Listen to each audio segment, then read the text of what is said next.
இது நான் காலையில் தான் எடுத்தது. Good morning, theory of machines. Okay, so we'll be discussing vibrator system.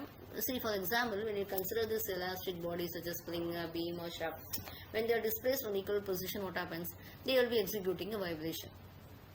This is due to the reason that when a body is displaced means the internal forces will be acting in the form of elastic energy, or it can be in the form of a strain energy.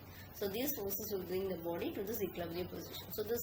So in this video we are going to see about the vibratory motions. Okay, the period of vibration.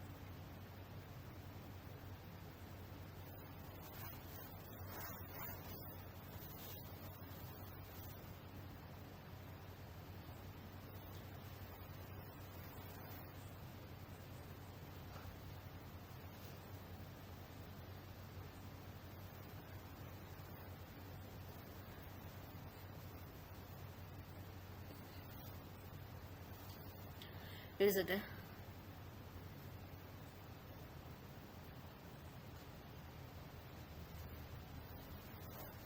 So time period means it is the time interval after which the motion is repeated by itself. Okay.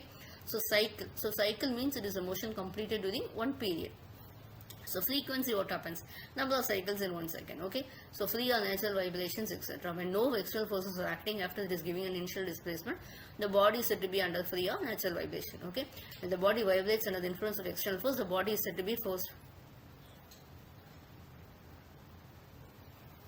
The forced vibrations. Okay. So this will be unbalanced.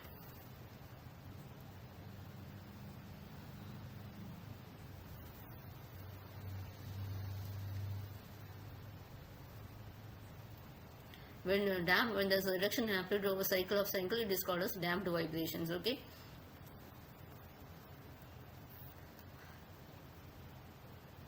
Degrees of freedom, the minimum number of independent coordinates required to specify the motion of a system at any instant, we call it as the degrees of freedom. Okay. This is called a single degree of freedom. The degree of freedom is equal to the number of coordinates that is being required to specify completely the configuration of the system.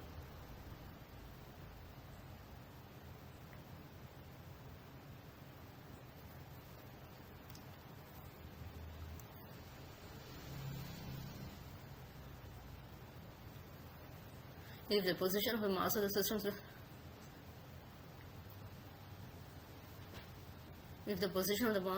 is specified, then accordingly the position of the spring and damper is also identified. So we need to identify one coordinate, okay, to specify the system completely. It's called a single degrees of freedom.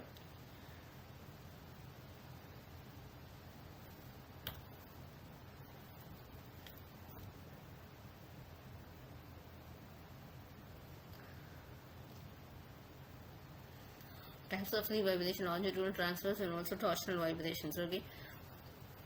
Longitudinal vibrations when the particles of the disc move parallel to the axis of the shaft, these are called as longitudinal vibrations. Okay. When particles of the shaft move approximately perpendicular to the axis of the shaft, these are called as transverse. When particles of the shaft move in a circle about the axis of shaft, it is called as torsional vibrations. Natural frequency, now it is the number of cycles described in 1 second. Okay. Natural frequency will be described by equilibrium method, energy method, and also the Rayleigh method. Okay. Thanks for your patient listening.